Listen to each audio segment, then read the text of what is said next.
Welcome back to SleeplessRonin Plays. This is my yearly end-of-year tradition of my favorite things from 2023. So, you know, I do this every year. I've done this like, at least every year I've been running a YouTube channel. Is I kind of sit down and I say my favorite X number of items from the year we're at. And since we're all in the early 20s or the 2000s, I've been doing a numerical one. So this year is going to be 23 of my favorite things, or the things that have stuck in my mind the most after I've played them or watch them or whatever for 2023. So let's just, there's no particular order for this whole stupid thing. It's just kind of my whole thing. I wrote up a list. I'll see how well I follow it, and so forth and so on. I wanted to include, I wanted to include the Owl House season finale, series 3, but the problem was that actually began airing in 2022, so I'm not including it, even though that was an amazing finish. So. But let's just jump on, and let's just jump into, let's start with, this is a nice one. We'll start with a movie. We're going to start with the Super Mario Brothers movie. I really enjoyed it. It was a lot of fun. I laughed my butt off when we first saw it in theaters. There's at least one or two scenes that just caught me completely by surprise, and I was just laughing the entire time. So, yeah, Super Mario, that one was awesome. I'm going to go through this pretty fast because, honestly, this is my third recording of this. I completely screwed up my filming in one, and I completely screwed up my audio in another, so I'm hoping for a good third one.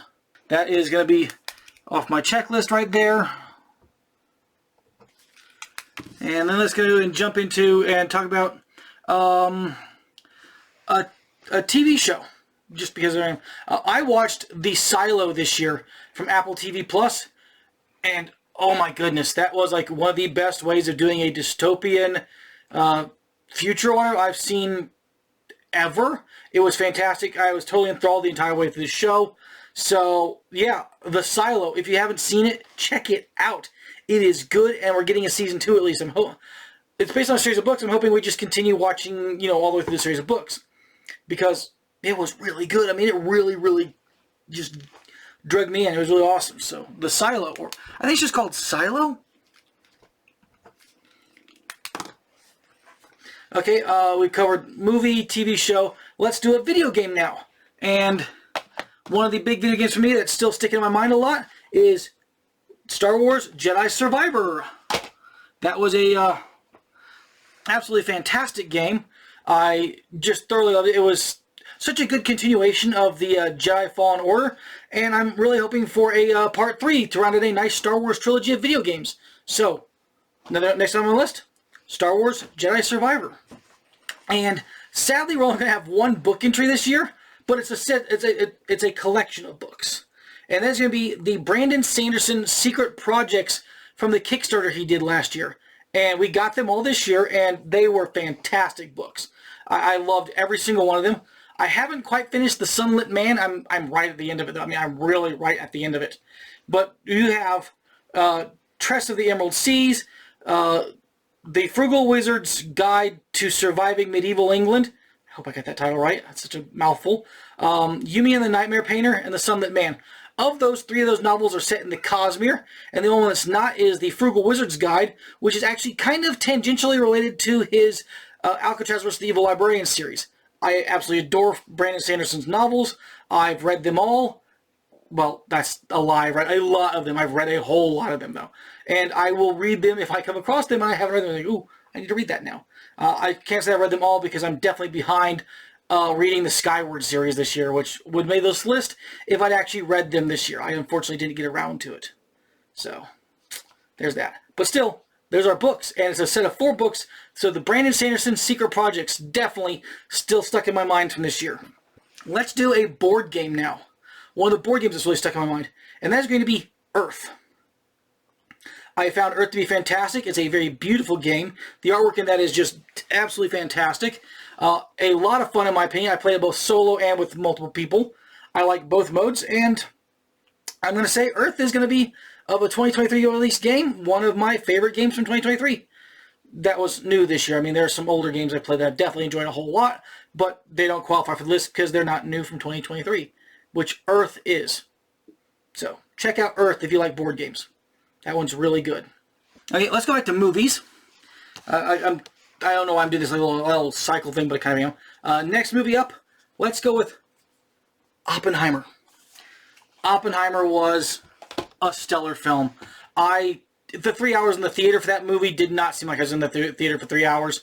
And this movie, for me, though, absolutely captured something amazing I haven't seen in a lot of films. That was just blew my mind. Was the sound direction in that movie is perfect. And I don't say that lightly. I have a lot of problems with sound direction in a lot of things where they have low dialogue and really loud explosions, whereas Oppenheimer does have really loud explosions, as it should, but it does something very special with sound that honestly, when it comes to the Oscars this year, if Oppenheimer does not win Best Sound Direction, just give it up. The Oscars are not a thing about voting for quality. We kind of already know that. They're about voting for something that's popular and whatever like that. It's something that's was marketed well to the voting populace of the Oscars. Oppenheimer should win for sound direction, absolutely, hands down. It's fantastic. Fantastic. Let's do another video game then, and we'll do Resident Evil 4 Remake, of course. I absolutely love the game. I mean, I did post the one video of my playthrough on, and the funny thing is I didn't post them up, but I recorded my entire play session of Resident Evil 4 the first time through. I definitely want to go and replay it again, but I need to take the time to do that. I haven't had the time to do that. I mean, I make the time for a movie here and there and TV show here and there. I'm really trying to get more in, but that one was just fantastic though. And I absolutely just enjoyed Resident Evil 4 Remake so much. Such a good game. It really feels like the Resident Evil 4 back in the day, and yet it was nicely updated. So Resident Evil 4 Remake, top of the line. Let's do another TV show then, is my next thing on the list. And that TV show is going to be Dragon Prince Season 5, which was a great season. I mean, 4 was kind of rough in my opinion, and it wasn't as good. I think 5 got back on track. Other than that, I love characters, and when the hell is Zim gonna talk? He's like a teenage dragon, or a young adult dragon, like kind of thing right now, and he ain't talking yet, so... Do they have to be like great dragons or whatever? I don't know, but when is he going to talk? Okay, let's hit the next thing. We're going to talk about, well, we don't have any more books, unfortunately. But let's do one more. Let's get rid of get the board games out of the way fast. And the other board game for this year that I really love from 2023 was Distilled by Paverson Games. That was, again, it's a beautiful game about making, like, distilled drinks and stuff like that. So a whole lot of fun in that way. And, yeah, I really enjoyed Distill. Again, played it solo, played it with multiple people, enjoyed both ways.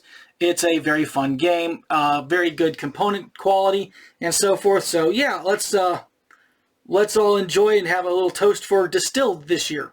Another movie on the list, unfortunately I don't have a copy I can hold up of this one because it hasn't yet come out on Blu-ray or Ultra High Def disc, and that would be The Creator by Gareth Edwards, the guy who directed Rogue One. And I absolutely love that movie. It was a very good story. I love the fact that it was like shot on location, like all over the Southeast Asia area. And I also love the fact that the robots in the movie very much resembled like Neil Blomkamp's robots from District 9, Elysium, and Chappie. Yeah, Chappie.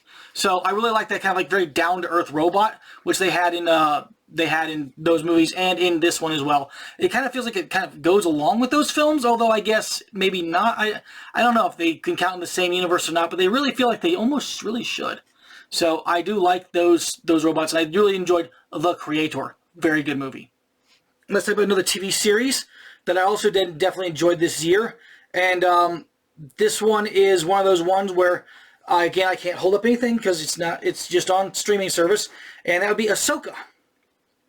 I absolutely adored Ahsoka. That was a fantastic series. I really enjoyed seeing the cast of the Rebels coming back into live action. That was a lot of fun. But for me, what stole the show of Ahsoka was, I think it was episode 3, the flashbacks. Hayden Christensen and whoever played, I forget her name, played the young Ahsoka. They stole the show, in my opinion. That episode in the World Between Worlds and the whole going back to the past and the Clone Wars was just, that was some amazingly good cinematography. and they stole the show. And I love the fact that you can compare stills of them standing next to each other and talking to stills from the Clone Wars and how they're like matched on position. I just think that was fantastic. That was brilliant cinematography. Absolutely fantastic. Loved it so much. And it's one of those series that you really have to watch and not just listen to. I mean, if you're really not like actively watching the show, you're going to miss stuff. And I do know people miss things from discussions online. So one of those shows that's just really, really fun. And I really enjoyed, and I'm waiting for season 2 of that. So again, another one of those shows that has great potential. It was a fantastic season, and I'm waiting for more. I'm going to skip a video game because I don't have as many video games on the list. So let's just go to another movie, and that movie would be John Wick Chapter 4. And this one I'm going to say was another. I love the John Wick series. It's such a great series. Keanu Reeves, he really does a great job in the role of John Wick. And this was, in my opinion, the perfect ending. I've heard rumors of, them wanting to do a 5th movie, maybe not, or spin-off series. Do spin-off series. Spin-offs are fine, but do not do a 5th movie. Do not cheapen John Wick 4. Do not cheapen this brilliant, great ending. I mean, it's not a happy ending, but it's a good ending. It is a appropriate ending. And so, leave it there. This is the right chapter to close it in. It's 4 chapters, that's the right chapter. Don't go more.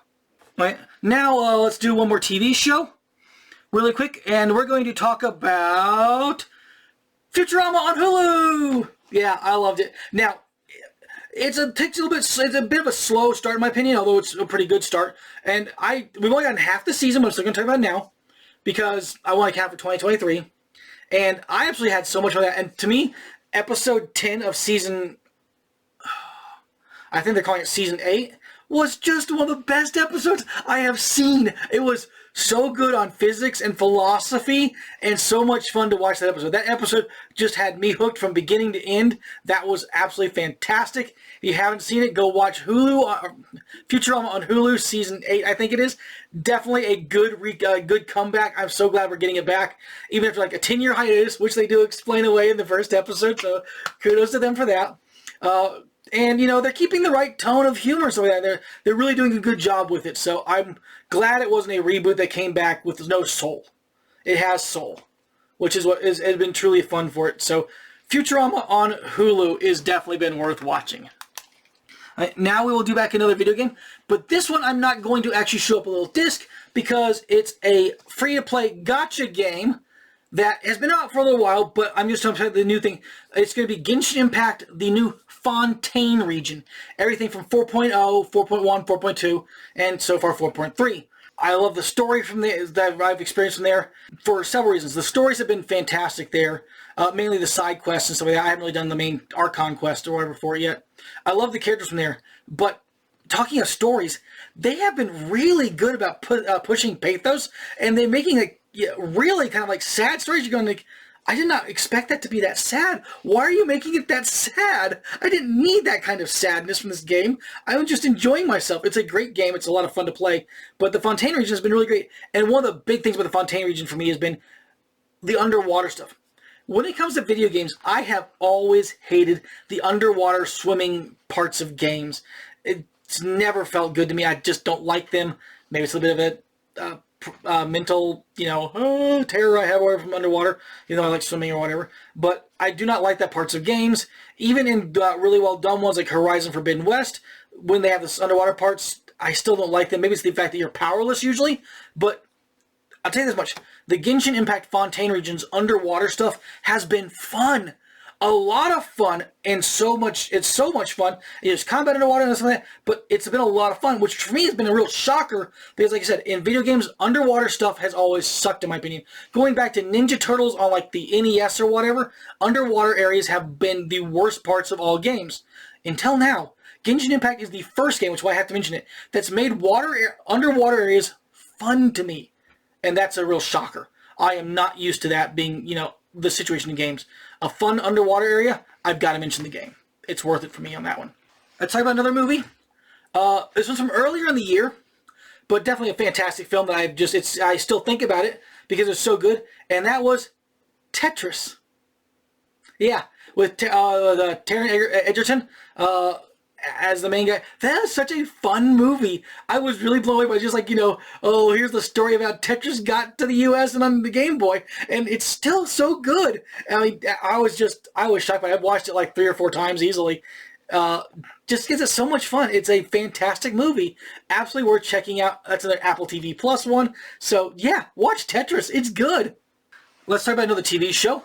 And that is one I discovered really recently at the end of the year, because something in my news feeds came up and talked about, like, Blue Eye Samurai has been renewed for season 2. I'm like, well, this looks good. What is this? So I started watching Blue Eye Samurai, and damn is it good. Holy crap. Now, I have not finished the season now. I got 1 episode to go, and I'll be watching that on the 31st of December to finish out the year with this amazing show. And yeah, it has been truly fantastic. The animation is just really good. The story and the characters are fantastic. And one of the big things, again, for me in this whole stupid thing is, it's an anime and it's an hour-long episodes for the most part. So that's really solid. It's a good amount in each episode. And good characters, really good portrayal of Japanese culture. And at the same time, also, it is just so much fun. The whole thing's just so much fun, even though it's brutal. It is brutal. Do not make any... This is a very gory, very bloody series, very brutal, but still really good. So, Blue Eye Samurai, definitely worth checking out on Netflix. Let's talk about another video game, and that is going to be Armored Core 6: Fires of Rubicon. I'm not a really big, huge From Software fan, but I have enjoyed the Armored Core series over the years. And so 6 was a beautiful continuation of it. I honestly can't remember a lot of the other games. I know I played them a bunch, but I don't remember the stories behind them too well because they're pretty old in the past right now. But Armored Core 6 was just a heck of a lot of fun. I love the mecha customization in it and how you could feel like it was like, you know, it drew from other mecha series. You could kind of feel the Gundam and the Evangelion kind of like aspects to the things. So yeah, Armored Core 6, Fires of Rubicon, fantastic game. And even though From Software game, I've muddled my way through it, even though I am definitely not a Souls-born kind of player of games. They're not my favorite. Even though I guess Jedi Fallen Order and Survivor are sort of in the line of Souls-born games, it's still not usually the games I play the most. But Armored Core 6, Fires of Rubicon, was fantastic, a lot of fun, and I really enjoyed it. So, yay! Yeah, let's go to another movie, and that movie is going to be the Dungeons & Dragons movie. And I have a really important reason for bringing this up on my list, and it's really in my head a lot for this year, because it was a very positive portrayal of Dungeons & Dragons, which I think we needed, especially with the crapola that Hasbro/WotC pulled earlier this year. Jackasses that they are. But overall, anyways, I was just happy to see a positive portrayal of Dungeons & Dragons in something. I mean, the last movie was truly god-awful. This one was a fantastic film. I loved the characters. The entire cast was just fantastic, except for one person, which I'm not going to mention names because I don't want to. But the Paladin stole the freaking movie for me. That he was just amazing in the scenes he was in. So yeah. That was loving. But it also really felt like a good translation of someone's stupid role-playing session, because what's the first thing they do when they're breaking out of prison? Well, they steal the Granny Goat. I was just it was great. That was that movie is stuck in my head a lot because of the positive portrayal of Dungeons & Dragons. So yay, I'm very glad for that. I am starting to run out of TV shows and stuff to talk about, but let's go with another TV show. But this is actually the movies based on the TV show, and that is going to be Justice League and Huntsman, or RWBY, when it's a crossover, two movies. It's actually just one good. It's 2 parts or whatever, and it's a lot of fun. I really enjoyed it. It was I'm a huge RWBY fan and RWBY fan, and it was a lot of fun, and I liked how they did little twists on stuff. I especially enjoyed, as a bit of a spoiler alert, but Batman as a Faunus was just very funny in my opinion. I really liked the whole stupid thing. That was very fun. Yeah, I don't mind them doing crossovers like this. It was a lot of fun, and being canon adjacent was okay. So, but I did enjoy them quite a bit, and I've thought about them a lot through the year and watched them a bit. So those are good ones. We've got another movie I'm going to discuss, and that movie is called Nimona. It was by the director of She-Ra from 2018. Very good movie. I love the animation style in it. It was really beautiful and fantastic. Great story, fun characters again, and it's one of those movies that has a really big message in it, so it's really good. And it was definitely worth checking out on Netflix. I watched it like the week it came out, which was great.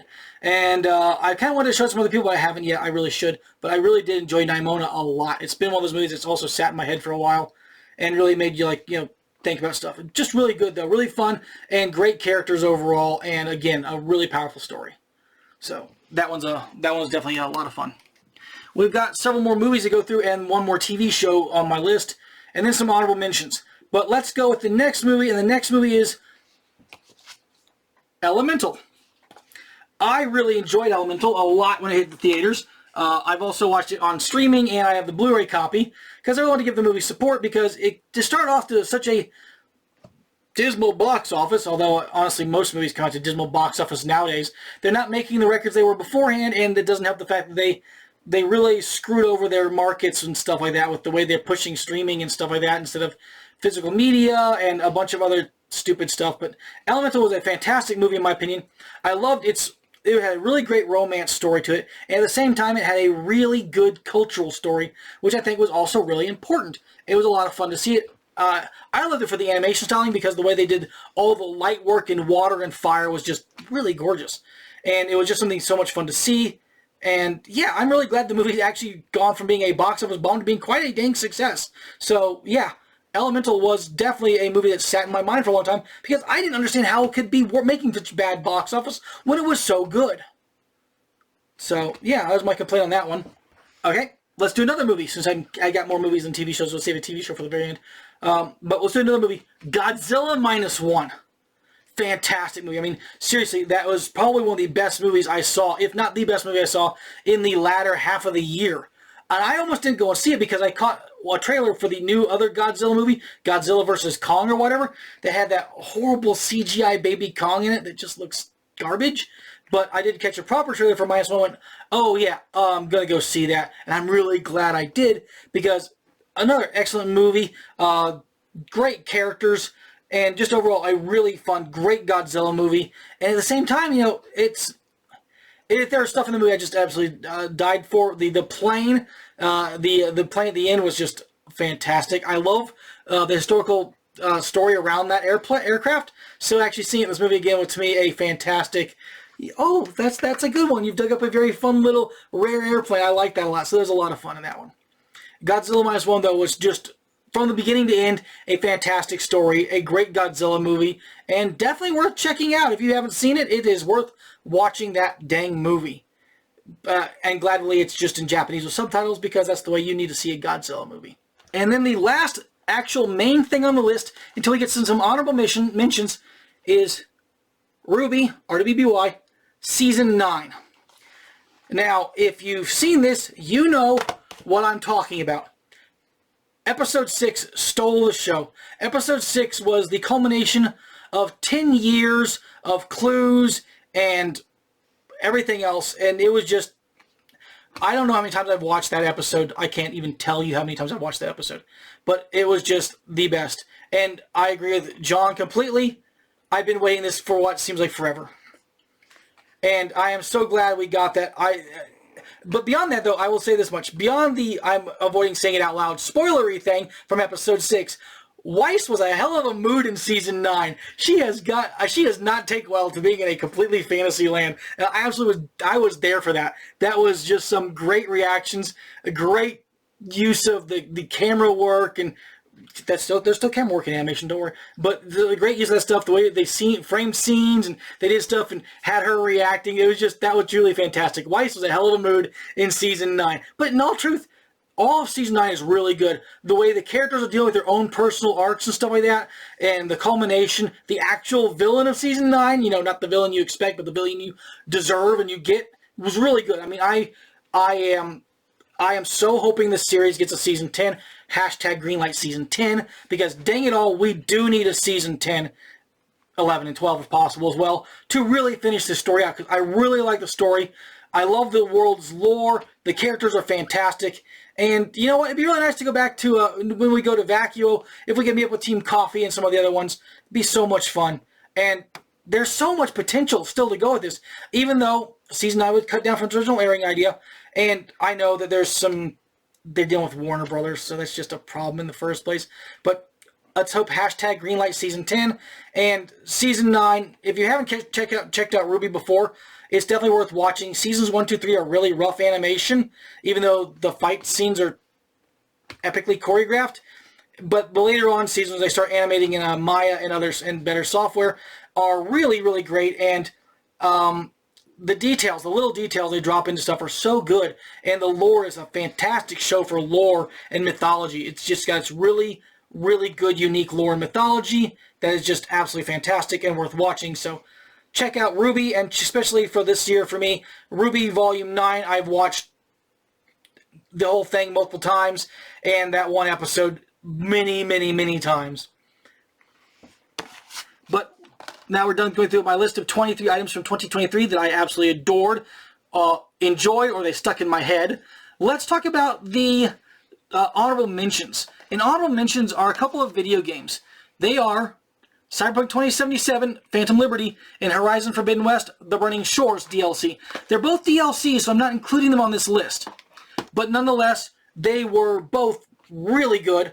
I haven't finished Phantom Liberty, but Burning Shores is fantastic. But Phantom Liberty, essentially the whole 2.0 update to Cyberpunk, really made it an even better game than it already was. And after all the issues that Cyberpunk had on release to the modern time, seeing a game where the developers didn't give up on it and improved it and just kept improving it was just a really dang good thing to see, because they believed in that game enough to put their time, their money into making sure it was successful in the end. And they did it. It's a really solid game. I mean, I absolutely fantastically loved Cyberpunk, and I still have to play through on at least a corporate character, and so I've got to do that, and definitely worth it. And I know everybody's expecting, where's this? Where's Baldur's Gate 3? Just, you were saying that on the screen, right? I haven't bought it yet. I really haven't. I'm going to grab it on this Steam sale that we have until like the 4th of January to buy on, and then I'll have it to play. But unfortunately, I don't have it yet because I need to update my computer, which I am in the process of doing right now, in order to actually enjoy Baldur's Gate 3 and City Skylines 2 also. So, but I don't have either of these games because my computer rig just wasn't quite up to snuff. And now that thanks to Christmas has rolled around, it is going to be up to snuff as soon as the rest of the parts come in. But yeah, it's I know, you probably see on the screen, where's Baldur's Gate 3? I'm sorry, I haven't played it yet. So that's not there. And the very final honorable mention is not so much an honorable mention, but is let's look forward to this coming in 2024. And that is all of our goodies from the Battletech Mercenaries Kickstarter, because I know that you're looking forward to it, and I'm looking forward to those. And there's going to be so many mechs and so many combat vehicles and everything else like that just ready to go. And yeah, and also all the force packs they previewed for us, and all the faction packs they previewed for us. Yes, I mean, we're looking forward to a great year of 2024 for Battletech. And so all those Battletech fans out there, let's look forward to next year, and we will hopefully see more of that throughout the whole year, and we shall enjoy a great year of Battletech. If not, well, I can't see that not being a great year of Battletech, but, that'd be just absolutely bonkers. And let's just hope for a good year of movies and TV, though, and video games, because that's what keeps me entertained when I'm not doing Battletech and not working my butt off on various stuff. So, been a busy year. I hope your year has been good. And that is the end of 2023 for me. These are 23 things that stuck in my head through 2023. And we're at the end. So I hope this is going to be posted up and finally done before New Year's morning. I'm going to try to get work on my butt to get out there. And yeah, do the typical YouTube things, no matter what, if it makes it on the 31st or the 1st. But do the typical YouTube things. Like, subscribe, and leave a comment below. And I will catch you and hopefully see you more often in 2024. I will do my best, but again, I've got definitely a really busy and stressful early part of the year, so we're going to see how things are going to go. But I've been SleeplessRonin. I hope you've enjoyed this video and all the stuff I've enjoyed throughout the year. And yeah, we'll see you next year. Sayonara.